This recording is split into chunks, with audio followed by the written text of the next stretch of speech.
Hello भाई यार, मैं श्रीवास्तव। राम राम, कैसे हो सारे? उम्मीद सब बढ़िया हो गए। थोड़ा मेरा अच्छा नहीं आ रहा होगा, मुझे पता है, लेकिन क्या कर सकते हैं, सावन चल रहा है तो बह गए थे हम इधर उधर। यहाँ पे आते हैं। आज हम आपके लिए लेके आए हैं टोयोटा ग्लेंजा एस सीएनजी का एक ड्राइव रिव्यू। वॉक अराउंड आपने देखा होगा, ओनरशिप भी देखना जब आएगा। अभी हम इसकी बात करते हैं। जैसे कि मेरे पास है टाटा की Altroz 1.2 litre 3 cylinder petrol engine उसमें आता है। इसमें आता है 4 सिलेंडर का इंजन 1.2 लीटर ही, लेकिन हम इसको सीएनजी में चलाएंगे। अब उस हिसाब से हम इसको चलाते हैं। सबसे पहले एसी की बात करें तो एसी थोड़ा बढ़ा लिया जाए यहाँ पे। अब ठीक आ रही है। एसी के कूलिंग तो ठीक कर रहा है। अब जो है ये थोड़ा सा ऐसे ये लगा दिया। चलो ठीक है, एक तो लाइक और शेयर ठोक दीजिए, महाकाल का दबा के लाइक और शेयर ठोक दीजिए।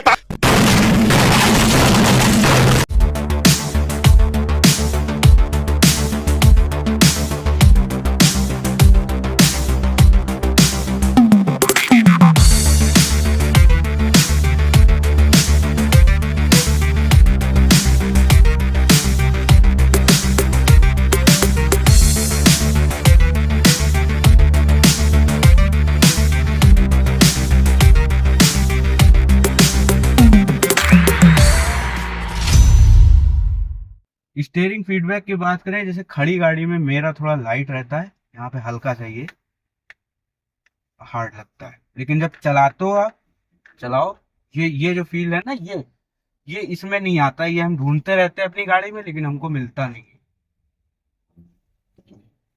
अभी सीएनजी पे है, ये सीएनजी पे लग ही नहीं रहा कि भाई साहब ये सीएनजी पे चल रही है।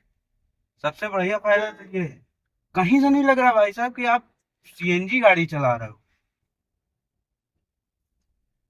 अरे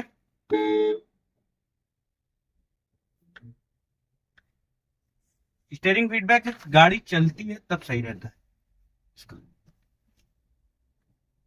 सीएनजी कहीं से नहीं लगा, बहुत बढ़िया। अल्ट्रोज का तो क्या ही फायदा है यार। सीएनजी में तो वो ऐसी चलती है कि मतलब as a owner Tata Altroz के, भैया जो फील इसमें मिलता है, इसको चलाने में मुझे मिल रहा है, वो अल्ट्रोज में कहीं नहीं मिलता। ठीक, एक स्पीड के बाद में, हाँ उसमें एक अच्छी बात है उसका स्टीयरिंग फीडबैक। आप 120 130 140 तक भी अगर आप चले जाओगे तो आपको ऐसा लगेगा कि नहीं अभी और चाहिए, मतलब और भगानी चाहिए। लेकिन वो चीज चलो यहाँ पे आपको हो सकता है ना मिले, बहुत लोग भगाते हैं और गाड़ी देखो सारी भगाने वाली होती है। लेकिन जो सीएनजी का फील है, वो जो इसका सीएनजी मेरी गाड़ी के पेट्रोल की पावर के बराबर है। इस सीएनजी में मुझे लगता है 70 PS की पावर सीएनजी में ये जनरेट करता है। और अल्ट्रोज पेट्रोल में 85 bhp के आसपास वो जनरेट करता है। 15 bhp का अंतर है, लेकिन कितना अंतर है भाई साहब। इसको चलाने में पता ही नहीं चल रहा कि सीएनजी में चला रहे हो कि पेट्रोल में चला रहे हो। अभी हम पेट्रोल पे शिफ्ट कर दें तो ये तो और भागने को तैयार हो। क्या बात है। एसी फीडबैक अच्छा है, कोई दिक्कत नहीं। मेन चीज ये है, कोई भी रैटलिंग साउंड नहीं है। ठीक, हालांकि नई गाड़ी है, मेरी 4 साल हो गए, 4.5 साल हो गया, तो उसमें रैटलिंग साउंड आ जाती है थोड़ा सा। लेकिन ठीक है, लाइट्स का थ्रो तो मैं क्या बताऊं, मेरी गाड़ी को मुझे नहीं पसंद आता। बाकी तो अब जैसे 5वां गियर लगा हुआ है, अब हम उठा रहे हैं इसको, थोड़ा सा टाइम ले रही है और लेगी, नॉर्मल बात है। एक टाइम लेगी, जैसे हम शिफ्ट कर देंगे अंदर तो उतना ही तुरंत हो जाएगा।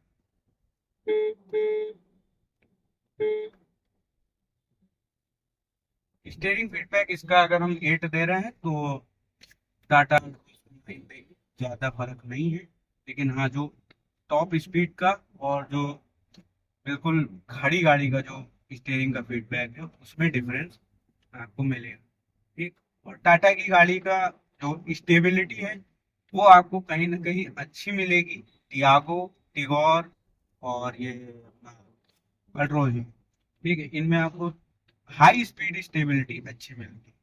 स्टीयरिंग फीडबैक एक्यूरेसी थोड़ा रहता है, यहाँ पे वो चीज नहीं है। थोड़ा सा ठीक है, लेकिन ऐसा भी नहीं है कि बहुत ही खराब है, बहुत खराब नहीं है।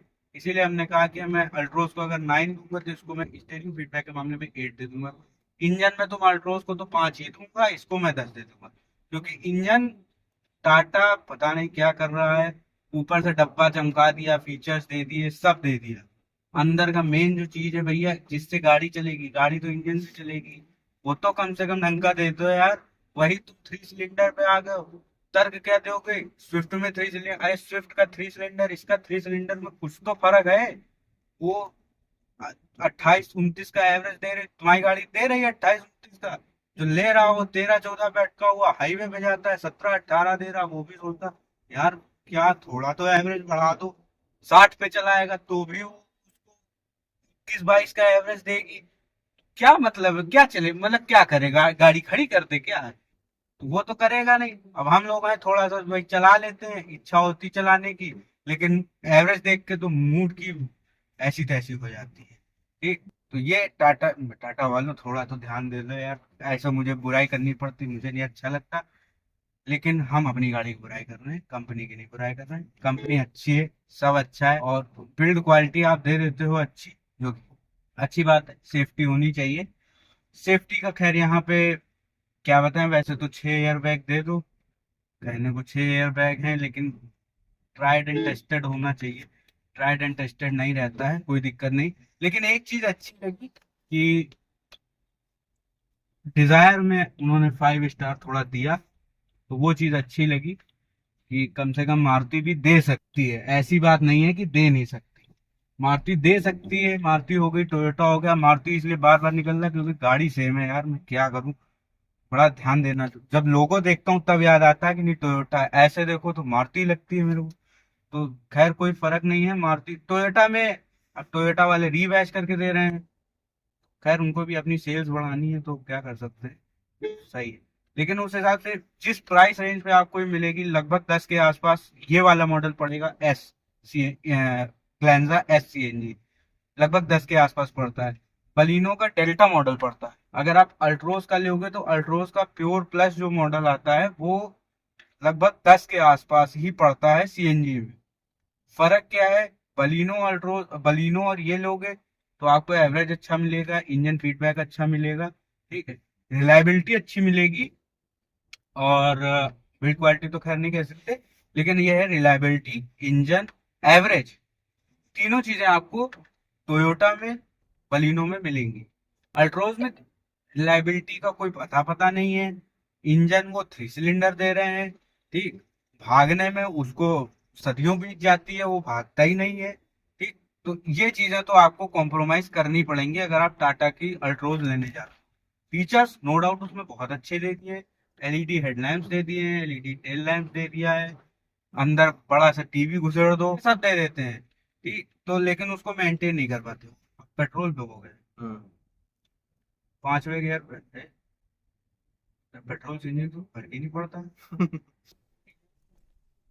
तो पता ही नहीं चलता है यार कि पेट्रोल में चल रही, CNG में चल रही, पावर पावर पेट्रोल में और तेज पावर आ जाती है। ये तो अल्ट्रोज का डीजल दे, डीजल गाड़ी ऐसी चलती है, जो अल्ट्रोज डीजल चलाया था।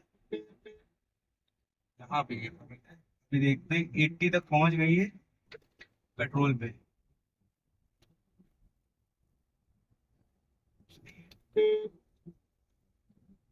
थोड़ा सा वो स्टेयरिंग का जो है वो फील होता है। ये तो सही। मैंने तो एवरेज देख, ये अभी बताओ ऐसे चल रही तो भी 15 दे रही। हम लोग देखते, हमारी गाड़ी में हमने पता नहीं हमने कब 15 देखा होगा, हमें नहीं लगता कि हमने 15 देखा होगा कि यार शहर पे चल रही है। CNG से मैंने पेट्रोल पे शिफ्ट किया है, 15.45, अरे ऐसे बढ़ रहा है जैसे पता नहीं क्या पेट्रोल टंकी हम तो करा रहे हैं, इतनी तेज तो इसका एवरेज बढ़ रहा है। मतलब बहुत सही यार, CNG पे कर, CNG हो,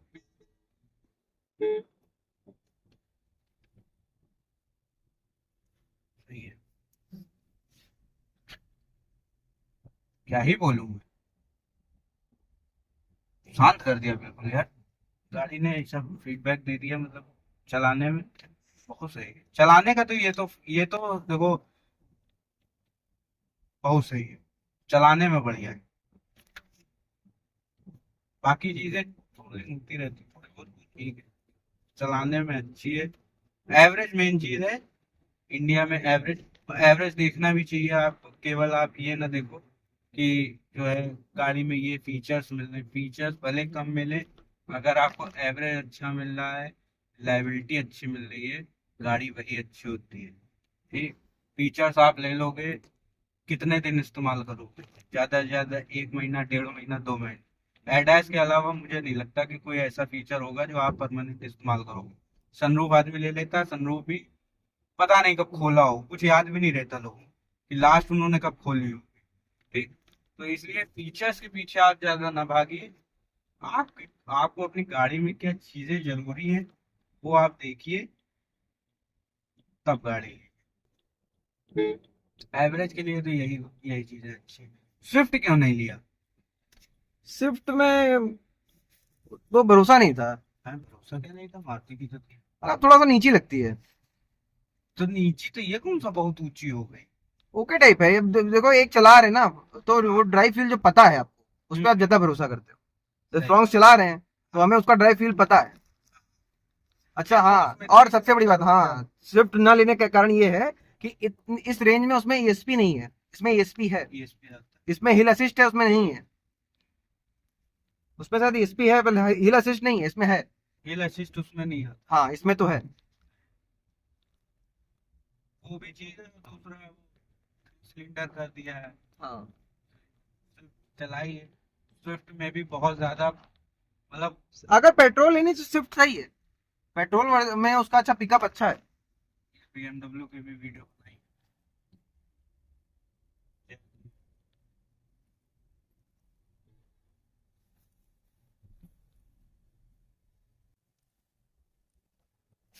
फ्रॉन्क्स का जो बॉडी डायमेंशन है वो X1 से मिलता जुलता है। सही है, फ्रॉन्क्स बहुत सही गाड़ी लगती है। मतलब उन्होंने ऐसी निकाली गाड़ी वो कि लुक के मामले में भी अच्छी है, ठीक, एवरेज भी अच्छा, भगाने पे हो तो भागेगी भी अच्छी। उससे मैंने लगातार 1600 किलोमीटर चला है। तब भी फ्रॉन्क्स उसमें कोई दिक्कत नहीं है। लगातार चली है।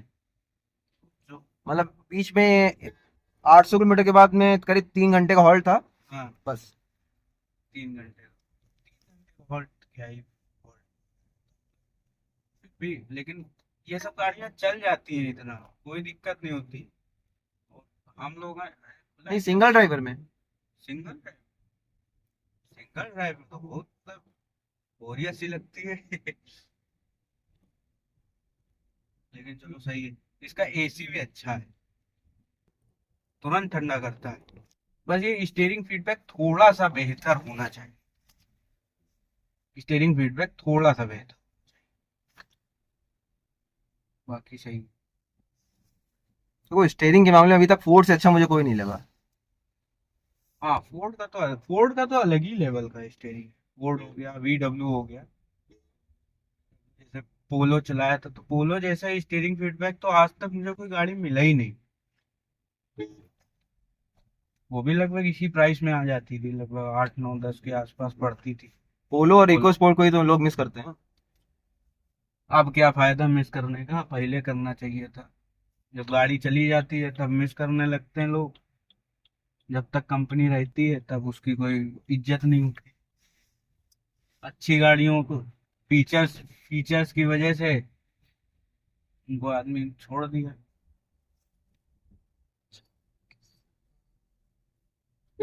आउट ऑफ 10 ड्राइव रिव्यू में 9 देंगे हम इसको। केवल स्टीयरिंग फीडबैक थोड़ा सा है कि हाँ होना चाहिए, लेकिन बाकी चीजों में ये आगे अल्ट्रोज के फ्रॉन्क्स में आपको यही परेशानी नहीं मिलेगी। फ्रॉन्क्स में यही इसका परेशानी। स्टीयरिंग अच्छा है। वो जो मेन मेन चीज जो लो स्पीड पे रहता है ना, वो अच्छा